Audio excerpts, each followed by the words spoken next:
Hey, good afternoon, everybody. As you know by now, if you've been joining us for a while, it's time for Signal to Noise. Jim and I will chat here for a little bit, get set up, and then we'll go ahead and start recording the podcast. But thanks for joining us here on the Facebook live stream, and encourage you to talk to others and invite them to join us because we certainly enjoy the back and forth that we get on here. So drop a comment in the comments there on Facebook, and we'll respond to them in real time. Jim, we got a surprise for folks today. We got a special treat. The patented Jim Wiesemeyer PowerPoint post-election edition today. Now are we going to show all of them? Or we can skip around. Pick out the we can skip around. Follow your lead, yeah. Okay. Sure. But yeah, we'll pick over the election where we are at this point and then get into some of the consequences of that election for agriculture. Some interesting moves this week, Jim, in jockeying for some ag leadership positions, most notably House Ag Committee Chair and Secretary of the U.S. Department of Agriculture. So we'll talk about that, some trade issues, some COVID aid issues, some of those things. Sure. So anything to add to the list that I didn't have on there? Well, I would have the viewers and the, text if they have particular topics or questions, of course, that they want us to comment on and respond to. I always say sometimes we don't have answers, and they don't usually hear that from people from Washington. So again, keep your chat, questions and comments coming, because they do really help us. Yeah, and I will add to that while we may not have the answer today, we will try to track an answer. There's an answer to be gotten. We had that happen with most notably with your work on WHIP Plus and some answers there. So yeah, if you've got questions you want us to either provide our analysis on or track down answers on, drop us a note there in the chats on Facebook. So with that, you ready, Jim? We're ready. All right, and load up those comments early because it gives us more time to work them into the conversation here. So any questions you have, go ahead and send them along there in chat. And let's go and record here. Coming in 3, 2, 1. And welcome to Friday in DC Signal to Noise. I'm John Harris from Farm Journal, along with our diviner of signal and noise, Jim Wiesemeyer from Pro Farmer. And Jim, well, first of all, the folks listening to the podcast could be at a little bit of a disadvantage today. So this is one more reason to join us when we do this live at 2 p.m. Eastern on Fridays on the AgriTalk Facebook page. You can also go back and watch this on agweb.com if you're listening to the podcast. But we're going to have the patented Jim Wiesemeyer PowerPoint that quite seriously, people pay a lot of money to see these election analysis from Jim. We're going to break it down, at least some of it, today on Signal to Noise. So we'll try to make it as clear as we can without actually seeing the PowerPoint for those listening in, but I would encourage you to come back to agweb.com and watch it to get the full impact of the data that Jim's going to dump on us today. So with that, Jim, I'm going to let you take it away and break into some of your analysis of where we stand in this election cycle now. Okay. Do we have the PowerPoint up? It'll be up here in just a second. There it goes. Okay. Who controls that? We didn't go through that. You? Okay. Go to the one where it has the summary. Well, we may as well show them that. Look at how presidents age from the beginning of their terms to the end. And if you don't laugh, you don't have a sense of humor. You got to have fun with this stuff. Otherwise, you'll cry. Okay. Yeah, exactly. And this is what this is what the toll some presidents can do on you if you have to cover them. The next one. One more. That's it. Yeah. I'm giving up drinking till Christmas. Sorry, bad punctuation. I'm giving up drinking till Christmas. Okay. I think a lot of us can empathize with that right now. All right. Now let's go through the bottom line on the election summary. Biden will be the president in a very close race, actually under 50,000 when you look at 3 very close states. That's lower than the amount that Clinton won against that Trump won against Hillary Clinton. And it would only fill up a little over half of the Wisconsin, University football stadium. That's how tight this was. Don't believe any reports that Biden has a mandate. You only have a mandate if you win a trifecta, a White House, House, and Senate, and that doesn't look likely at this juncture. And for those who don't want to hear President Biden or President-elect Biden, you have a point. The official count isn't until December the 13th. So I hear Well, your you pain. have a point if you made the same point in 2016 and Yes. 2012. And I mean, let's face it, we're in the same, basically the same situation we were in 2016 when everyone recognized Donald Trump as president-elect. Yes. But they carried it over for quite a long time. So let's hope that doesn't happen again. So that's the presidency. And I know there's irregularities. There's going to be some recounts, especially in Ohio. We're going to go through the In Georgia. in software problems, and I think that's all needed, and even Biden should want that, because Americans have to have that. The elections have to have the integrity embodied in them for now and for the future. So I think that's critical. And I wouldn't argue that, Jim, but I would argue that, for a week and a half now, the Trump campaign has argued fraud. It hasn't put any evidence of it, particularly not any evidence of that would impact a substantial number of votes that would impact the outcome of the election. Well, we're journalists, John. Words are important to us, and those are strong words that in normal situations you just shouldn't use. So I agree there. Irregularities, fine. Some oddities, let's get to the bottom of it. Let's listen to the individual states, like Georgia, state directors and things like that. And then let's listen to what the electorals, decide on December the 13th. And I think that's the best thing you can do rather than the conjecture, because that doesn't help anything. Yeah, and as you note, most states are going to require certification of their election by the end of November, and then the federal certification on December 13th. So that will be the telling point of when this election cycle is officially closed, if you will. Now, Fox News is reporting that President Trump told, one of their people that he'll do the right thing, but only after all the eligible votes are counted. So at least we have that, John. Well, that is good news. Yes. That is good news. And in the House, we have the pollsters were very wrong in the House. Democrats underperformed Biden in down ballot races, and this showed where Trump had some coattails. And Pelosi is expected to remain House Speaker because when all is said and done, the Democrats are going to control anywhere from 222 to 224 seats. You need 218 to have control of the House chamber. But look at the Republican count from either 211 or 213. That's major. It looks like they have at least 10 and maybe 12.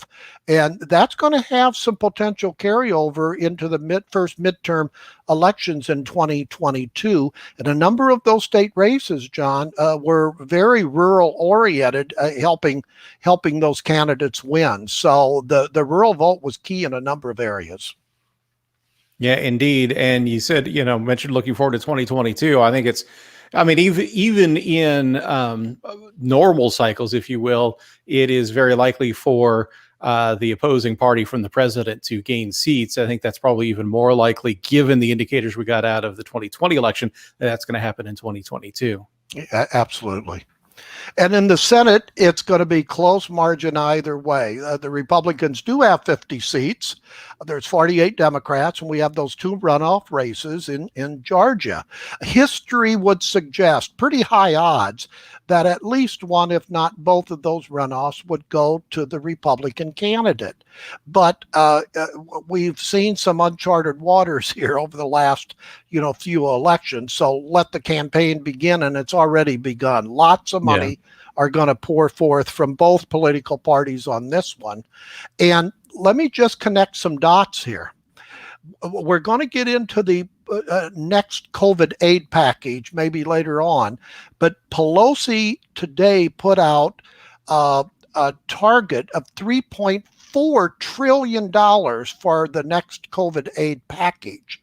That's above even what we've heard for the past few weeks, of which when they lowered it. To me, that's a true political signal that they're going to use this as a runoff election issue in Georgia. They're going to say, look, we want $3.4 trillion. It's needed. Individuals would get assistance, yada, yada, yada. The Republicans are standing with Majority Leader, Mitch McConnell, Republican from Kentucky, is standing with their no more than $500 billion level. So either this is a clear signal, if you will, that this thing's going to be punted until the new Congress, or in December, if we get some more dire news relative to the COVID situation, and I would really watch the deaths, not just the number of cases, because the percentage of the deaths are going down as a percentage. But if Well, that you also have to figure hospital load into that too. Hospital load, yes. But if that gets turned around the other way, the dire way, that could put some pressure on for McConnell to work out a deal with Pelosi of saying, look, how about a down payment here? And I'll promise to revisit this in the new Congress. Now, I don't know whether Pelosi would go along with that, but there's your range, I think, of possibilities on the COVID aid side. Well, and for me, the strong signal in that is the number. I mean, nobody has any intention of going to 3.4 trillion on that, and Nancy Pelosi knows that. So it's a clear signal, like you said, that they're trying to use it as a wedge issue in that Georgia Senate, or those two Georgia Senate races. Absolutely. And then when we look at the other races, if we could put the chart back up, I think the governors. Yes. Well, we do have to say if it's 50-50 in the Senate, the vice president breaks the tie. So that's what's important there. And on the governors, the Republicans picked up one in Montana. So they now have 27 governors controlled, by Republicans and 23 Democrats. What's important for governors is once again coming back into play, because look at Biden's cabinet. Do you think that he would pick Elizabeth Warren to be Treasury Secretary or any other cabinet position? No. Reason? Massachusetts has a Republican governor. Yeah. Bernie Sanders, he is not going to be Labor Secretary for many reasons, but Vermont has a Republican governor. So it's not going to happen. The state legislatures, the Democrats thought they were going to pick up some.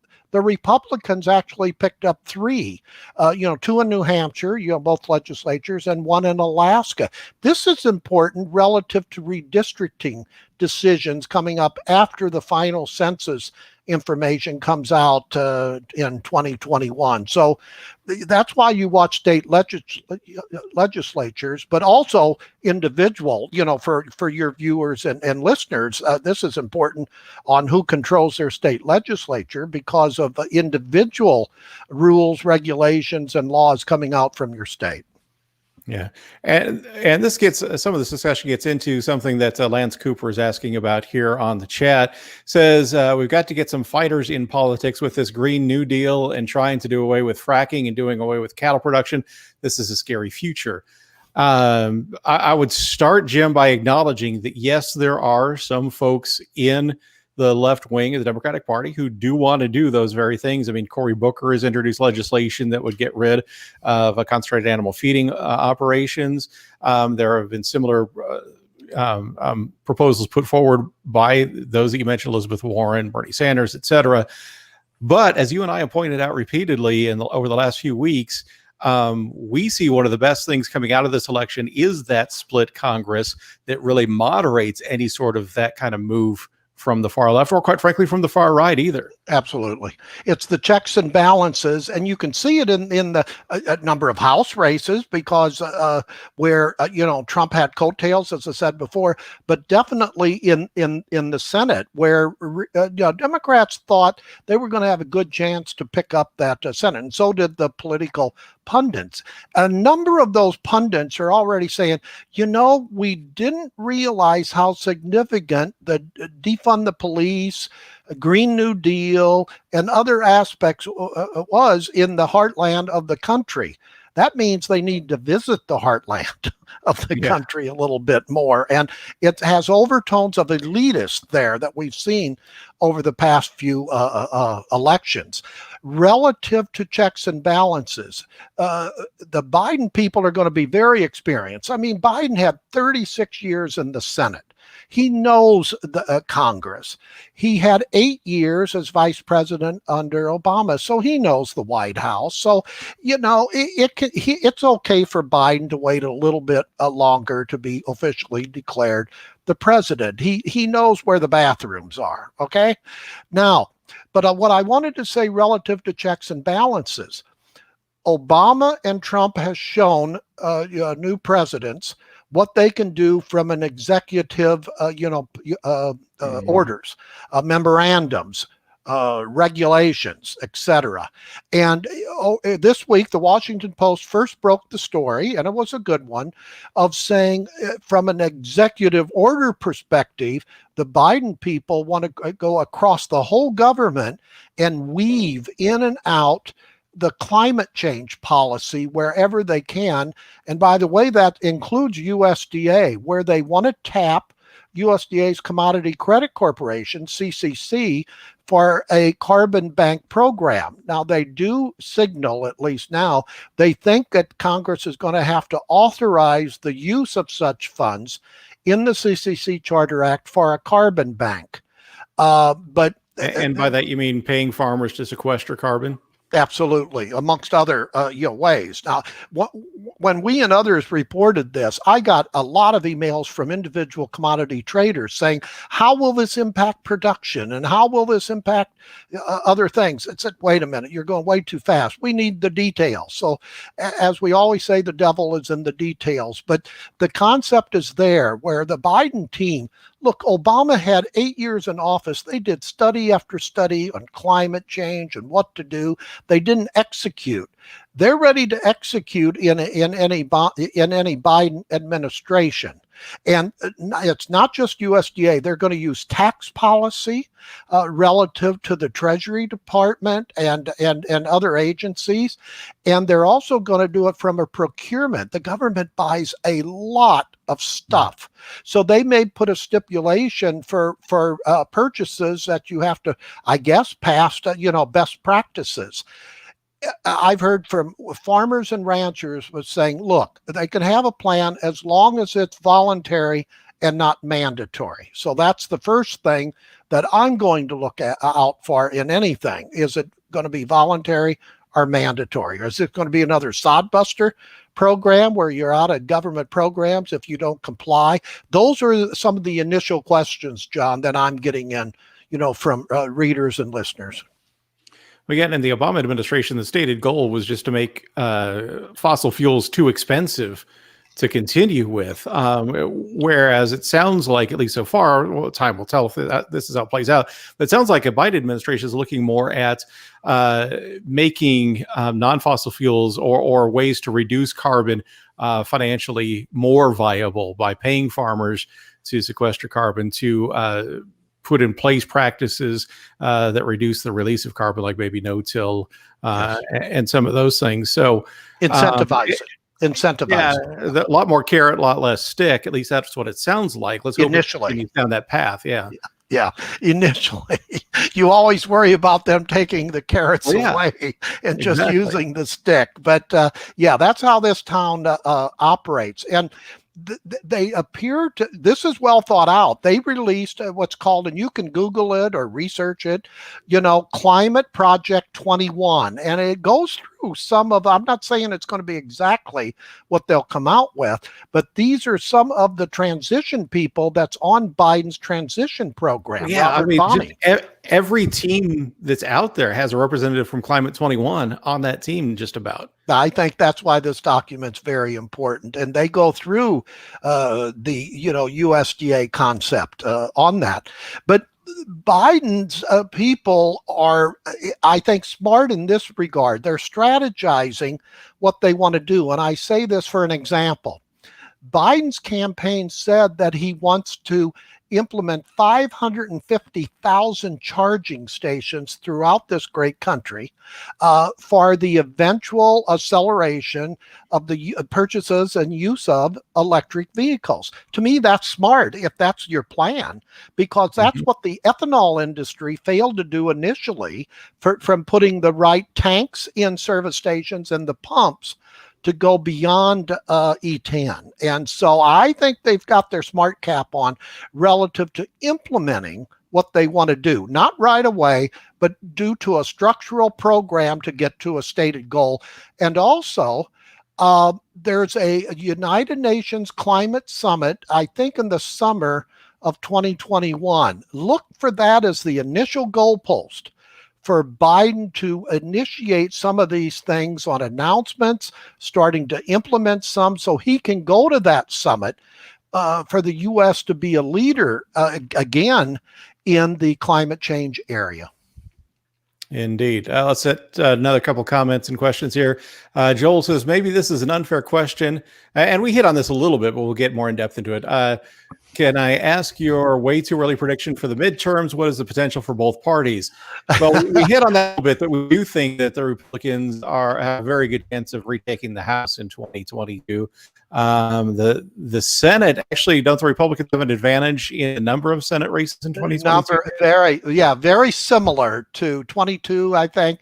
22 Republicans are up for re-election in the Senate. You could have a situation where in the midterms, Joel, that the Senate flips to the Democrats and the House flips to the Republicans. At least initial, one could say that. But we've got a long ways to go. We have to look at the economy. How is the economy going to shape up between now and, say, 6 months before the midterm elections? How are some of the coming Biden proposals going to be, on the report card, for them? But that's what odds would say, that the odds clearly suggest that the Republicans are set up now, being so close to the majority in the House, and midterm elections are not favorable, as John said before, for the first term of a new president in the White House, that particular party. So again, early predictions, House Republicans, Senate, depending on the economy, but Senate could flip to the Democratic side. Really? Okay. Yeah. Margot, what is your opinion of this administration's official refusal to allow the Biden team to receive intelligence briefs and other transition resources? I don't think it's good. I think you have a number of Republicans, Chuck Grassley and others, beginning to come out and saying, look, this is serious stuff, that they should be given briefings on it. But it's Trump is Trump. It's the optics for Trump, and to be blunt, with so many people in the intelligence community, being Democrat, to tell you the truth, that's the deep state that you hear about. They can find out what they really want to find out. So that's I can't prove that, but I kind of more than know that. But yeah, I don't think it's right. I think any presidential candidate should get those briefings. It's just too critical. Well, not just those briefings, but the resources to be able, and the access to start getting into the agencies and making sure that transition can go smoothly. And Jim, one of the things that not talked about much that really concerns me more than anything is the State Department's refusal to work with the incoming Biden administration. Reports that there are messages from foreign leaders sitting at the State Department that aren't being forwarded to the transition team, and that the State Department is refusing to facilitate communications for the Biden team as would normally be done in a transition. And why that concerns me is not that to give any advantage to Biden, but to make sure that the government apparatus is defining the structure of those calls, knows what's going on in those calls, knows the discussions that are going on, knows that we do still have one president acting at a time, and so that anyone in the Biden administration is not doing anything to undermine what the Trump administration is doing. And I think that's something key that is being lost here because of this refusal to work with the incoming Biden administration. And it's no indication that anything's happened so far with that, but it leaves an opening for shenanigans, for less of a better word. It's the signal that gives. Yeah, no, I agree. I'm going to have to go back and look. I would suspect that in the 2000 race, where we went 36 days between Bush and Gore, I would think that both of them were given briefings, etc. I'm not quite sure, but I would suspect that this is just not a smooth process. I don't think most people expected a smooth process, to tell you the truth, but it gets into these critical areas, like we said. But in the case of Biden, I'll fall back with, he knows the apparatus. And we are fortunate in that. Yes, all the time it takes, though, to transition. I mean, look at the Trump team. They were slow to begin with. Remember when the ag media was so worried about the, Purdue was the last, I think, cabinet member to be announced, and it took a while to get the undersecretaries announced and approved and things like that. And the usual nervous ag media were nervous about it. The world didn't come to an end. So I think once Trump is satisfied that all eligible legal, he says, voters voted, then that gets him to where his vast audience, he got around 72 million voters. So he takes that very seriously. I understand that, but you can do two things at once. You can get the transition going if you have to, and you can cut it off if he were to win. So I just don't understand the strategy there, but that's Trump. That's Trump. Yeah, indeed. All right. From Kirby, does the current political environment lead to the Ag Committee returning to the historical bipartisan roots, or does it further divide? Personally, I think that's going to depend a lot on who ends up in chairmanships. Yes. Now, on the Senate, we're going to have, assuming the Republicans control the chamber in the new Congress, it would be Senator John Bozeman, Republican from Arkansas.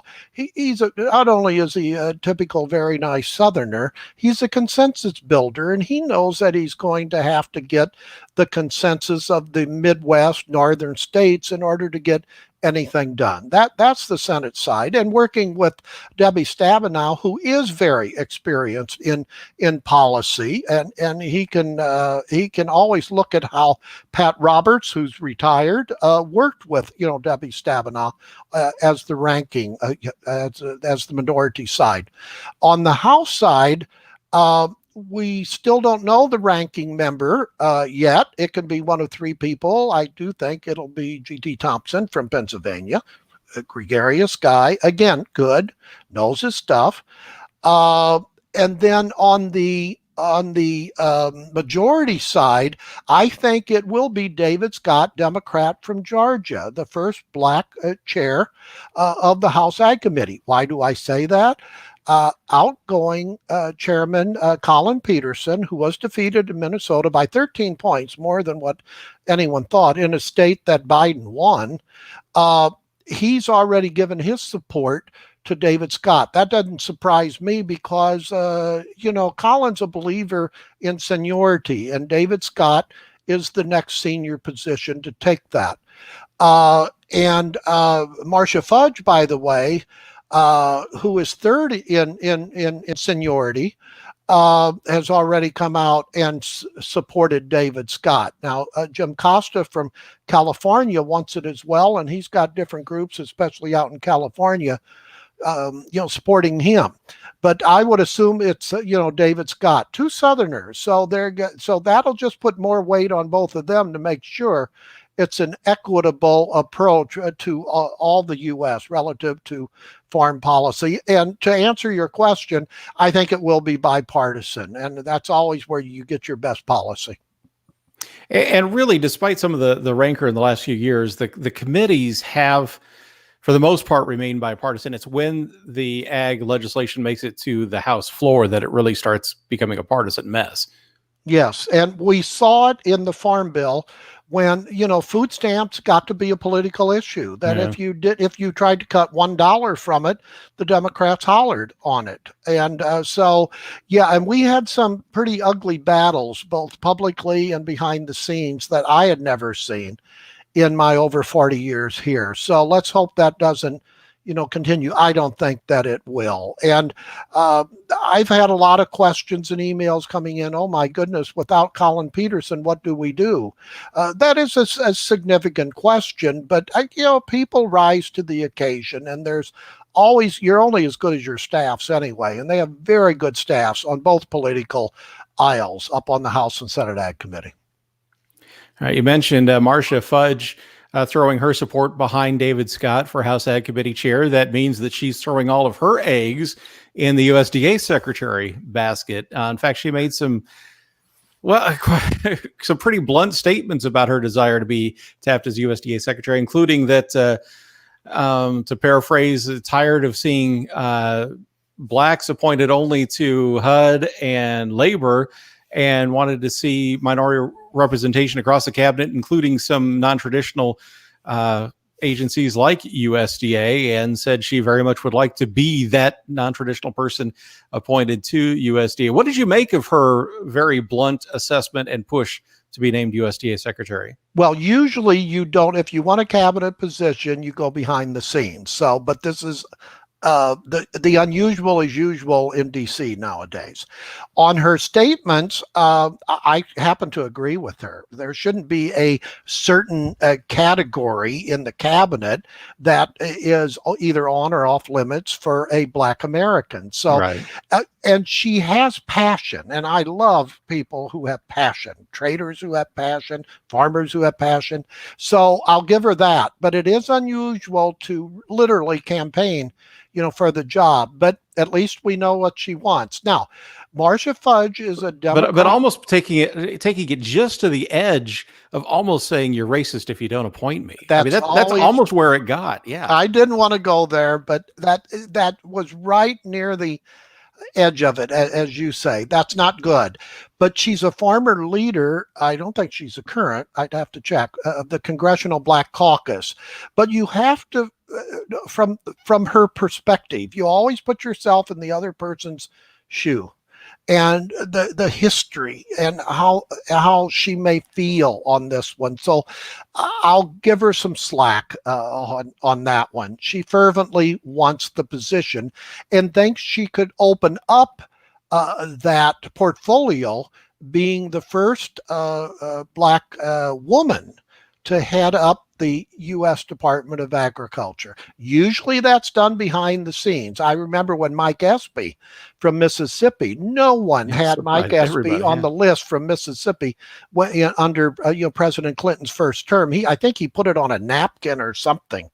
And Clinton remembered that. So you never know. But that was his overt effort to campaign for the job. But he didn't go public because it was a different world back then, John. Yeah, so it'll be interesting to see how this plays out. And again, I agree with you that no, there should be no color lines on any of the cabinet positions or really anything in Washington. I just thought it was unusual for somebody to publicly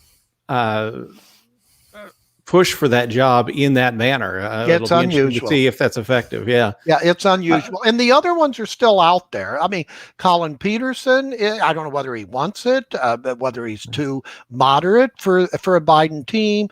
You have Krista Harden, former chief of staff, other high USDA positions under Vilsack at USDA. You've got Senator Heidi Heitkamp from North Dakota.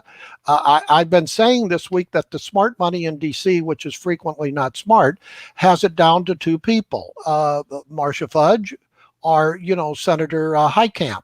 But that doesn't rule out, other people like, Beth Ford from CEO of Land of Lakes, and Cheri Bustos, by the way, Democrat from Illinois, who was in a very close contest, even though Pelosi announced her to another position in the House.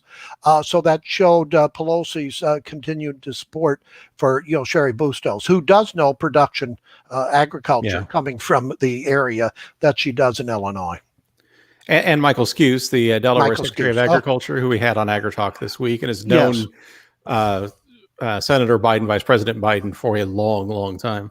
Yeah, I guess the only male on the short list that Yeah. I've just went through. And Michael knows his stuff. He's a gentleman. He knows his stuff. Being a Department of Agriculture in Delaware secretary, you have to know a little about a lot. But his experience at USDA for undersecretary gives him all the litmus tests that he already needs. So, he would, and especially coming from Delaware, that Biden just happens to be from. So he's got some things going for him as well. Yeah, and I'd encourage listeners here of Signal to Noise to go back to that Thursday AgriTalk AM show and listen to what Michael Skuse had to say. He probably knows how Joe Biden thinks about agriculture more than anybody, and had some really good insights on what agriculture can expect from a Biden presidency.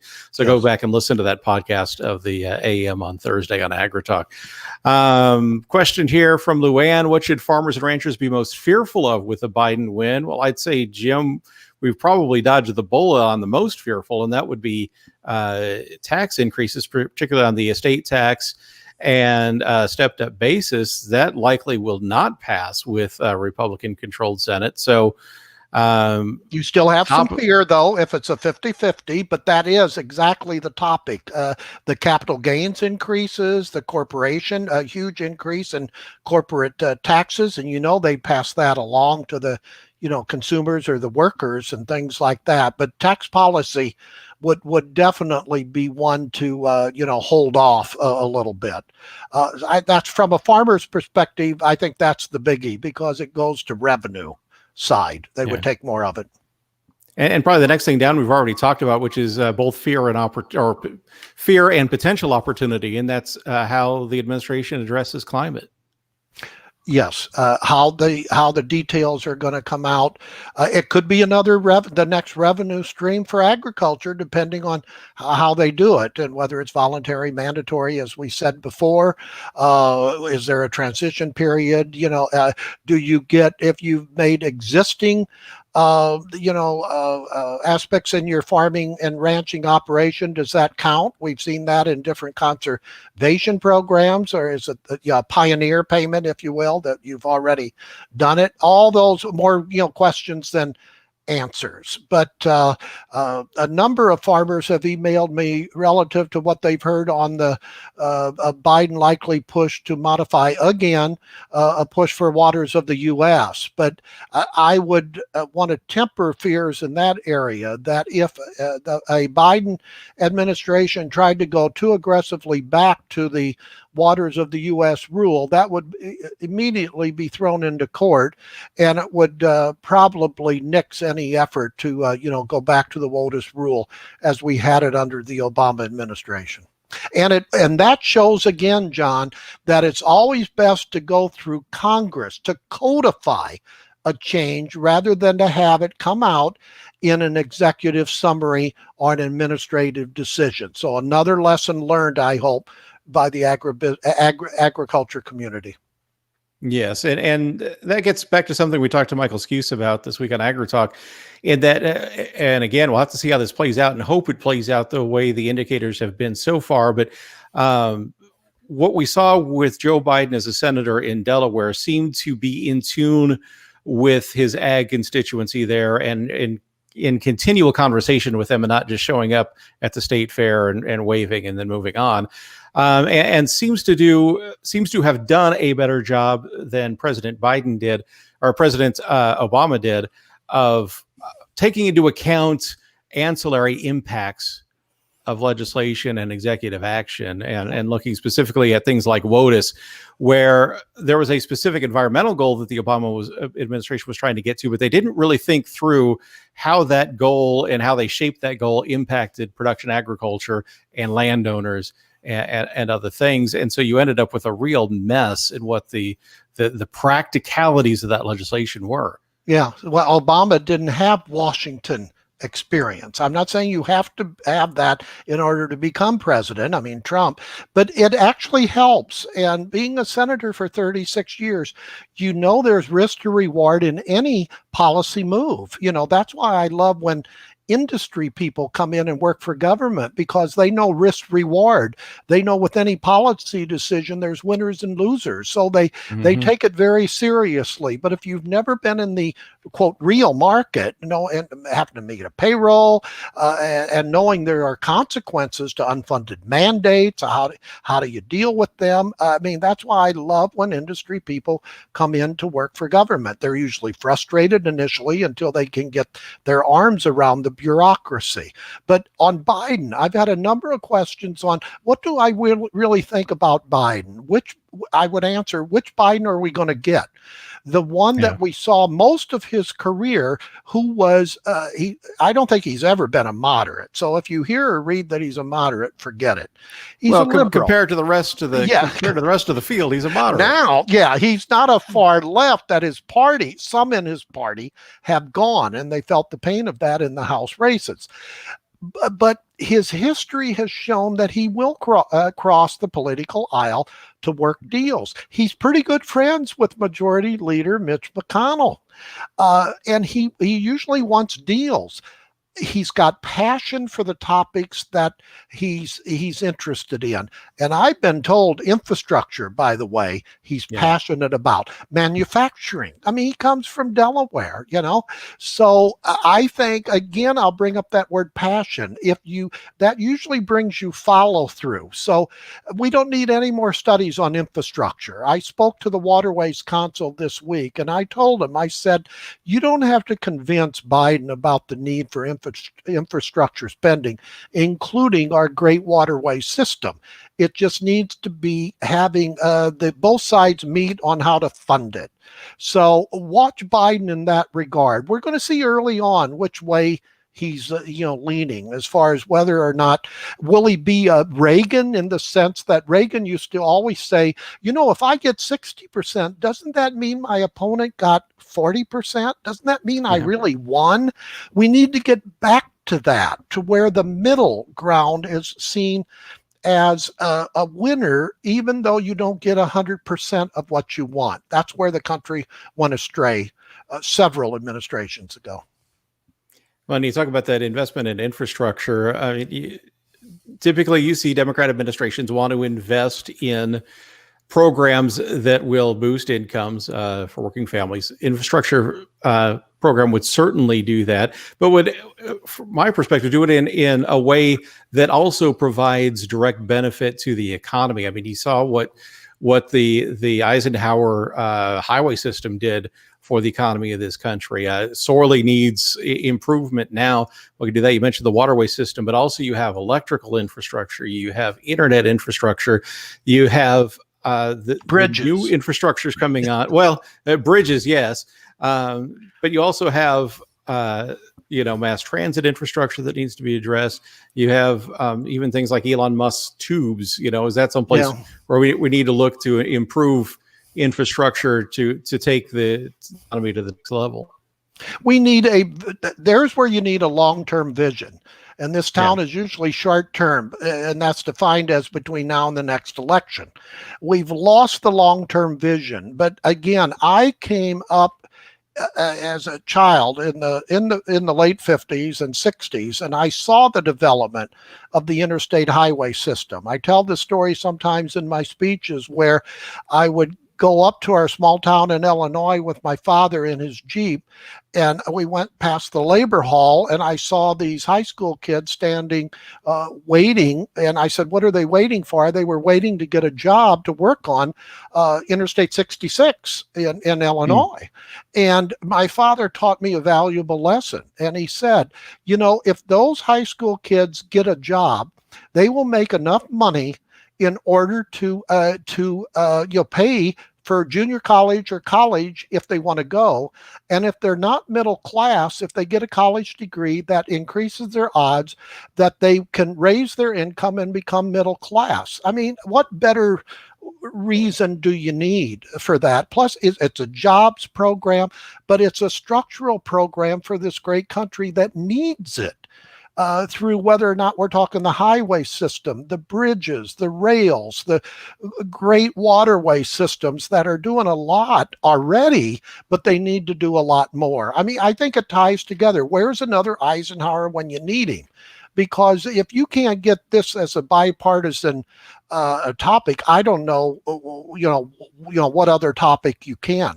We know what the issue is. It's the funding, and it can't be one silver bullet. It has to be a multitude of revenue, options with which to, supply the necessary funding. So let's hope we get there. That's going to be one of the things I'm going to judge Biden during his term in office. Indeed. All right. Well, speaking of rails, I think we've managed to go off the rails of our planned list today, which is fine. We appreciate all the questions we've been getting in that have done that. So let's finish up here, Jim. And again, if you've got some more questions, send them in on comments there. We'd love to provide whatever answers we can in the time we have left. But let's talk about COVID aid package, Jim. We did a little bit earlier on, but you said the $3.4 trillion now from Nancy Pelosi, which seems like a bit of a poison pill. Is there any room for getting something done in a lame duck session at this point? Only as a last ditch. If something really goes awry relative to the COVID situation, hospitalizations, deaths, etc., then the pressure will start to mount for them to do something, John. And this town goes on pressure. So I'm not going to rule it out. I can't rule it out. But from what we know now, it's going to be punted into the new Congress.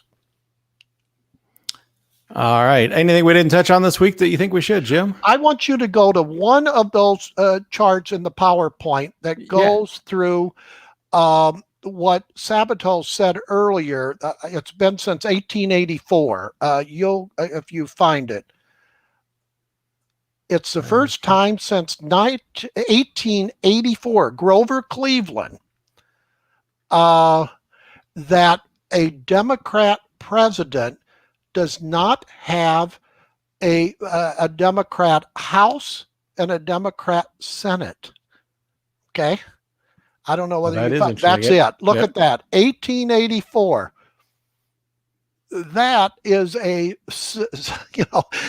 that says that the Democrats are going to win both of the runoffs in Georgia. Yeah, I've got that asterisk there under 2020, or we haven't seen this since 1884. Now, if that's not something to point out, I don't know what is.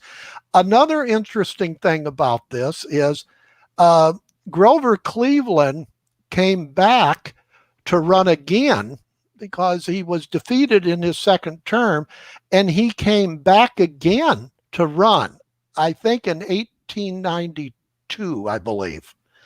And so there's some people saying that Trump will come back and run again in 2024. So we haven't heard the last from President Trump, I don't think. And look, no, I think you can guarantee that. The scuttlebutt here is that Trump will farm a TV cable program to take on Fox. So we're going to see. That's the latest rumors out of this town. Yeah. On the those two Senate runoff races in Georgia, we know that there's going to be a ton of money dumped into those, but doesn't the conventional wisdom say that the Republicans have the advantage in those two races? Absolutely. It's clear. The Washington Post had a pretty good story earlier this week that there's only been a few instances where a Democrat won a runoff race in Georgia. So it's going to be the same thing. Get out the vote. How is it going to be structured? Are they going to have mail-in ballots to the degree that we saw in the presidential race? Can you vote early? All that other stuff that we saw did have an impact in this presidential contest. That remains to be seen.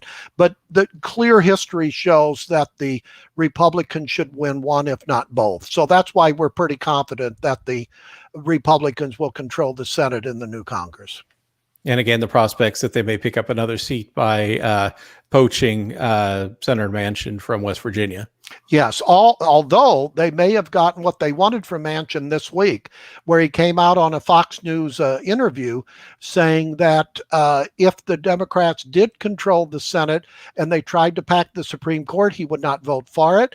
And number two, if they tried to end the filibuster, he would not vote for that. Now they can always change their mind. Remember, relative to how some Republican senators did, relative to a Supreme Court justice vote, but Right. Manchin, said it, so that's on the record. But so that's why they may not need a Manchin right now as much as they did before.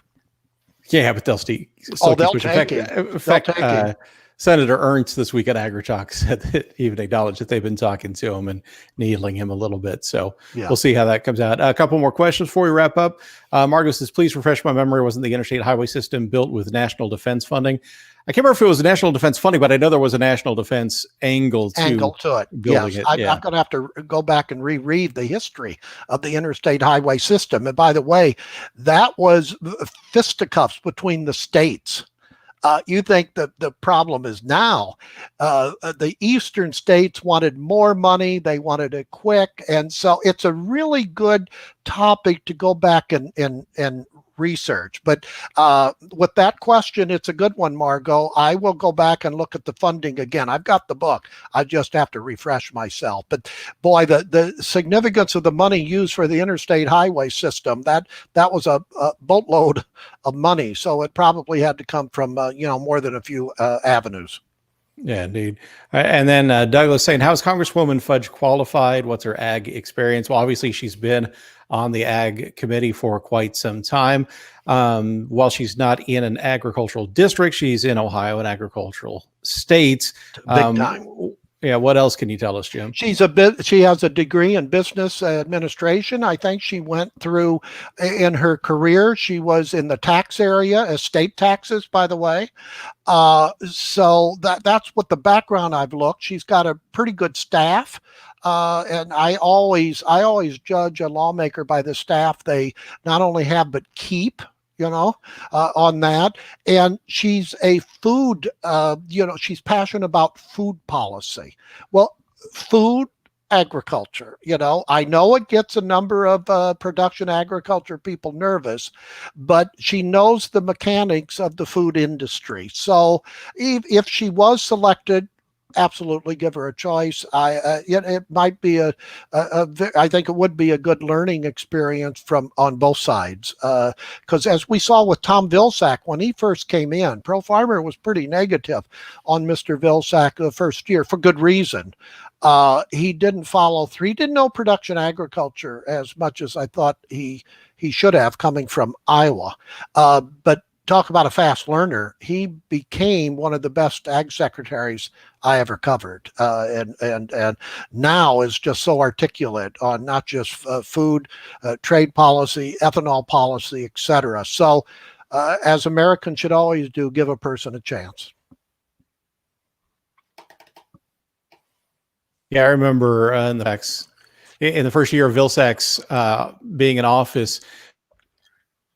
Mike Adams, who was the host of AgriTalk at the time, and I went to Washington and sat down with the press staff there at USDA and walked through some of what we were hearing around farm country, and really were pretty blunt with them about some of the concerns that you voiced just now about them, and they took it to heart, not just from us. I mean, they heard from several other folks, but my point is that they were willing to learn and learn quickly. Absolutely. And I would agree, became one of the most effective USDA secretaries we've had in my lifetime. Yeah, he can give a very good speech, articulate, and he doesn't need notes. Yeah. And that's my usual thing. If you can speak coherently without looking at notes, you're pretty smart.